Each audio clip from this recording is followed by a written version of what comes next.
안녕하세요, 창업쇼핑입니다. 오늘 영상은 삼겹살. 현재 삼겹살은 한국인이면 부담없이 즐겨 먹는 가장 대중적인 음식 중 하나가 되었고, 일부 유행 사업과 달리 검증된 외식 사업이라 상대적으로 안정적이지만 그만큼 경쟁이 치열한 업종의 메뉴 중 하나인 삼겹살. 오늘은 시대에 따라 삼겹살이 어떻게 바뀌어왔는지 삼겹살 변천사에 대해서 얘기해 드리려고 합니다. 영상 시작합니다.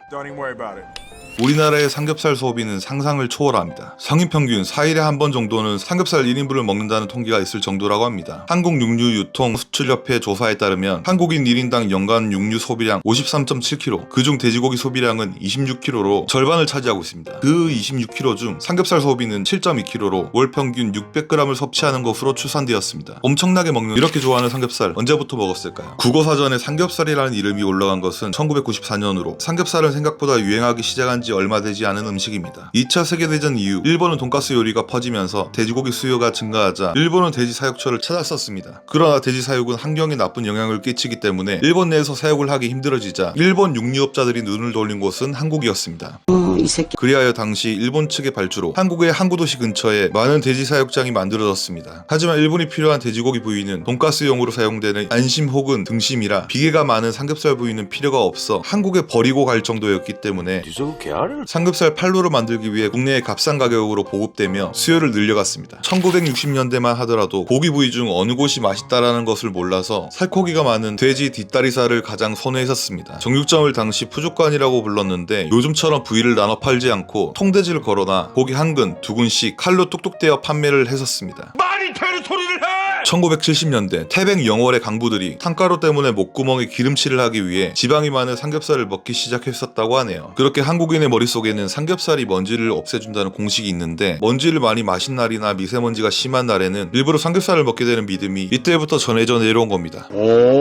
그러나 먼지를 배출하는 것과 삼겹살을 섭취하는 것은 전혀 관련이 없다고 합니다. 이 내용은 여기까지. 그렇게 1980년에서 1990년대 유행의 항목스란 것은 가스렌지 확산 시기 때입니다. 연탄불 중심에서 가스불 중심으로 바뀌고 산업화로 인한 육류 소비량의 증가와 소고기보다 저렴한 돼지고기 장려 정책으로 인해 돼지고기 공급이 증가되며 수요가 폭발적으로 증가하였습니다. 그 뒤 IMF, 온통 불황이라고 하지만 삼겹살은 유독 호황을 노리는 업종으로 1990년대 중반까지 100g에 600원 선인 서민 음식이었던 삼겹살은 IMF 영향으로 지갑이 얇아진 서민들에게 더욱 사랑을 받게 된 계기이기도 합니다. 불황과 같이 성장한 삼겹살은 소비자들이 더 저렴한 삼겹살을 원하자 가격 파괴 바람이 거세게 불면서 수입 삼겹살도 많이 유통되었습니다. 한때 1인분에 3,500원, 2,800원 삼겹살집이 즐비하면서 가격 파괴를 넘어 출혈 경쟁이 우려됐던 시기가 있었죠. 그러던 2023년 조류독감과 강우병 파동으로 치킨집과 소고기 전문점이 크게 타격을 입으면서 돼지고기 전문점이 외식업계의 재앙으로 등극했습니다. 이제 제 겁니다. 소고기에 대한 불신으로 소비가 위축되고 닭고기의 공급이 원활하지 못하게 되면서 적지 않은 규모를 차지하던 삼겹살 전문점은 대체 효과로 성장점에 세기를 박으며 남녀노소를 불문한 대중적인 인기 아이템이 됩니다. 그렇게 점점 삼겹살 수요가 커지는 만큼 본육 시장도 점점 견고하게 체계화되어 갔습니다. 돼지고기의 부위별 이름이 생기고 등급도 생겼습니다. 모든 국내산 돼지고기는 품질에 따라 1+ 등급, 1등급, 2등급 등외로 등급 판정을 받은 후 유통이 가능한데, 돼지는 평균 등급이 제일 잘 나오는 생후 6개월 정도가 되었을 무렵 무게가 115kg쯤 되면 대부분 돼지를 도축한다고 합니다. 그 한 마리를 도매업체가 약 40만원에 구매해 탕박하고 손질하여 한 마리를 50만원 이상으로 만듭니다. 그렇게 도축하면 살코기의 양은 몸무게의 절반인 62kg 정도이고 그중 삼겹살은 14kg 정도 나온다고 하네요. 이렇게 손질된 삼겹살은 1kg에 평균 23,810원으로 식당에 공급하여 1인분 150g의 원가가 3,600원 정도이지만 놀랬어? 각 고깃집의 시스템과 서비스, 반찬, 부재료들에 따라서 1인분 가격이 천차만별이 된 셈이죠. 그렇게 삼겹살 전문점들의 차별화 전쟁은 시작되었습니다. 단순히 같은 원육의 삼겹살을 판매하기보다는 맛은 기본이고 다양한 고객을 만족시킬 수 있는 특화된 서비스가 필요했습니다. 굽는 방법이나 불판 및 숙성법 등 차별화된 방법을 시도하기 시작했었죠. 1990년대 중반 냉장 유통 체제가 확립되기 전 돼지고기는 상할 염려가 있어서 주로 냉동으로 유통되었습니다. 그래서 음식점에서도 냉동 그대로 육절기에 잘라 고객에게 제공하는 방법이 옛날 삼겹살 매장에서는 일반적인 판매 형태였습니다. 그 냉동 삼겹살이 몇 년 전부터 다시 유행이 돌아와 레트로 느낌의 냉산 매장들이 많이 생기며 유행은 이어지고 있습니다. 그러다 1993년 현재 더원코리아 백종원 대표에 의해 대패 삼겹살이 개발되었습니다. 가게 오픈 당시 육절기 구입에 돈을 아끼려다가 실수로 햄 써는 저렴한 육절기를 구입했는데 육절기에 삼겹살을 썰어보니 얇게 돌돌 말려 나오는 모습 모습이 마치 대패밥 같다 하여 이름을 붙인 대패삼겹살은 그 이후 소비자들의 흥미를 유발하며 큰 인기를 끌었습니다. 현재는 대부분 두툼하게 썰거나 칼집을 넣은 삼겹살을 선호하며 매장마다 비슷하게 제공되는 듯합니다. 고기가 아닌 다른 곳에서 차별화를 주기 위한 노력은 계속되었습니다. 3초 만에 삼겹살을 구워주는 3초 삼겹살이 이슈였던 시기가 있었습니다. 삼겹살을 삽에 올리고 매장 안에 설치된 고온의 숯가마에서 빠른 시간 안에 고기를 초벌하여 수탕이 고기에 배고 육질이 쫄깃쫄깃하며 커다란 삽의 서빙에 고객들에게 재미있는 볼거리를 제공했었죠. 그리고 볏집에 삼겹살을 훈연한 초벌구이를 제공해 비린내를 없애고 고기의 맛을 더욱 살린 뒷불 삼겹살이 트렌드였던 시기가 있습니다. 그 트렌드가 돌고 돌아 현재 서울 삼각지의 엄청난 웨이팅 맛집인 몽탄, 무대갈비로 더욱 유명한 곳이지만 유기농 볏집을 이용한 뒷불 연기향을 고기에 입힌다고 하네요. 지름 10cm 정도의 대나무통에 삼겹살과 와인을 재운 뒤 대나무통을 그대로 구운 대나무 통삼겹 브랜드도 생겨났었습니다. 그 외에 연탄구이나 현재는 흔하게 볼 수 있는 숯불구이로 이어졌습니다. 요즘은 100시간 저온 숙성, 드라이 에이징, 워터 에이징 등의 숙성법이 고기 자체의 맛을 올리기 위한 숙성을 하는데 2000년대 초반 당시에는 삼겹살을 와인, 마늘, 된장, 미숫가루 등 여러가지 재료로 맛을 첨가해 숙성한 컬러 삼겹살이 유행이었을 때가 있습니다. 벌꿀 고추장 삼겹살, 오징어 먹물 숙성 삼겹살, 솔잎 숙성 삼겹살, 해초 숙성 삼겹살 등 알록달록한 색깔이 보이기에도 좋을 뿐만 아니라 항암 작용을 하는 재료로 숙성시킨 삼겹살 매장이 진화하면서 최근 브랜드는 항아리 숙성을 하는 고기 원칙이 숙성 컨셉을 가장 잘 접목한 듯합니다. 근데 숙성도 숙성인데 고기 자체가 맛이 있어야 되긴 합니다. 그중 수태지보다 암태지가 맛있다는 말을 들어보셨을 겁니다. 국내산 돼지를 보면 암태지와 거세한 수태지로 나뉩니다. 거세하지 않은 수컷돼지는 무조건 등급을 등에 판정한다고 하네요. 야 고자라니! 가장 큰 요인은 돼지 누린내인 한자로 수컷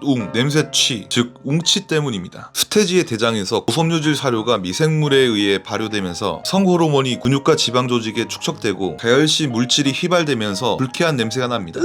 1960년대만 하더라도 수태지의 거세율은 10% 정도밖에 안 됐지만 현재는 웅치를 예방하기 위해서 수태지는 거세를 무조건 해서 웅치가 나지 않을 뿐만 아니라 근육 속에 지방 침착이 잘 돼서 암태지 못지않게 육질이 좋아지는 효과가 나타난다고 하네요. 그래서 지금은 암태지가 거세돼지보다 특유의 냄새가 적고 더 부드러워 확률 자체가 높다는 거지 일반인이 느끼기에는 큰 차이 없을 정도라고 합니다. 1990년도 초부터 유행하기 시작한 소뚜껑 삼겹살은 2000년도 초에도 소뚜껑에다 푸짐하게 먹는 유행이 다시 찾아왔었습니다. 이 소뚜껑 불판을 계기로 삼겹살 불판의 변신은 끝없이 이어지고 있습니다. 삼겹살을 어디에 굽느냐는 것이 마치 고기 맛을 좌우하는 것으로 여겨지게 된 것입니다. 2023년 현재 고깃집 컨셉 중에 또다시 급부상하고 있는 소뚜껑 삼겹살, 그 중에 한 군데 브랜드만 간략하게 소개해드린다면 숙성이고 나발이고 좋은 고기가 맛있습니다 라는 슬로건으로 소뚜껑 삼겹살을 다시 유행시켜 단 3년 만에 109호점 매장을 오픈한 목구멍입니다. 한 지역에 한 군데 매장만 오픈하는 방식이라 지역 독점으로 타 가맹점과 나눠먹기가 없어 2021년 기준 매장당 평균 월 매출이 약 5,500만원으로 높게 나왔네요. 관심 있다면 홈페이지 오픈 가능 지역 표기되어 있으니 한번 문의 가보시죠. 이외에 조선부뚜막, 동두천 소뚜껑 삼겹살, 진짜 무쇠 삼겹살, 월화식당, 속고집 등등 괜찮은 소뚜껑 브랜드들이 많지만 소뚜껑 삼겹살 브랜드 소개 영상은 따로 만들어서 올리도록 하겠습니다. 1990년대 가스불에 자갈을 쌓아 굽는 자갈구이 방식이 유행했던 시기가 있었습니다. 현재는 가스불 대신 숯불을 사용하는 자갈구이 매장들이 곳곳에 숨은 맛집으로 늘어나고 있습니다. 고기가 구워지면서 자갈 사이로 기름이 빠지며 참숯이 은은히 올라와 일반 고기 불판과 다른 맛을 느낄 수 있다고 하네요. 그 당시 더욱 기발한 불판들이 속속들이 등장했었는데 그중 황금 불판이 기억남네요. 특수합금에 24K 순금을 코팅했다는 황금 불판은 불판 가격만 한 개에 30만원에 이릅니다. 황금 불판은 열 전도율이 높아 기존 구이판과 달리 에어리 필요 없어 저온 가열로도 쉽게 고기를 구울 수 있으며 고기가 잘 타지 않고 연기가 나지 않아 덕트 설비가 필요 없었다고 하네요. 그래도 불판 하나에 30만원은 비싸 보이는 게 사실이네요. 그 외에는 쑥가루로 만들었다는 불판도 한때 인기를 끌었고 삿불판, 항토구이판, 자연돌판, 옥돌판, 자수정 불판 등 엄청나게 다양한 삼겹살 불판들이 등장했다가 모두 사라졌습니다. 점점 삼겹살 매장이 진화하면서 현재는 1+ 등급 삼겹살로 숙성도 잘하고 좋은 비장탄 숯을 사용해 더 특별한 불판으로 구워주는 게 일반적이게 되면서 상향 평준화로 인해 대부분 매장들이 개성 없이 비슷비슷 거기서 거기인 고깃집들이 되어버렸습니다. 그렇게 다른 매장과 차별화를 둘 수 있는 상차림, 사이드 메뉴를 계속해서 변화해왔습니다. 예전에 떡피를 고기에 싸먹는 컨셉인 떡삼시대라는 브랜드가 있었습니다. 한때 100호점이 넘었을 정도로 핫했지만 단순히 컨셉을 위해 일반적이지 않고 대중성에서 멀어 와 신기하다 정도로 한 번 가고 안 가는 매장이 되어 한순간 사라졌었죠. 그렇게 여러가지 시행착오 이후 미나리, 까리고추, 고구마 등 구워먹는 가니쉬는 누구나 알고 좋아하는 것으로 구성해왔습니다. 그중 대표적인 건 김치입니다. 본인 매장만의 색깔을 가장 잘 보여줄 수 있는 가장 대중적인 상차림이죠. 최근에도 계속 김치를 이용한 삼겹살이 주가를 올리며 김치 숙성 온도와 익히는 정도에 따라 김치 삼겹살도 점차 더 다양화하고 있습니다. 배추김치는 물론이고 파김치 삼겹살, 백김치 삼겹살, 갓김치 삼겹살 등 종류도 점점 늘어나고 있습니다. 삼겹살 구울 때 누가 언제부터 최초로 김치를 같이 구워서 먹었을까 싶네요. 너무 잘하셔. 그리고 최근 된장밥, 짜파게티 등 사이드도 너무나 다양해졌지만 특히 곁들이는 상차림도 계속해서 변화를 하고 있습니다. 대부분 그냥 쌈장만 나가던 고깃집들은 멜젓, 명이나물, 와사비, 콩가루 간장, 새우젓, 된장 마요네즈,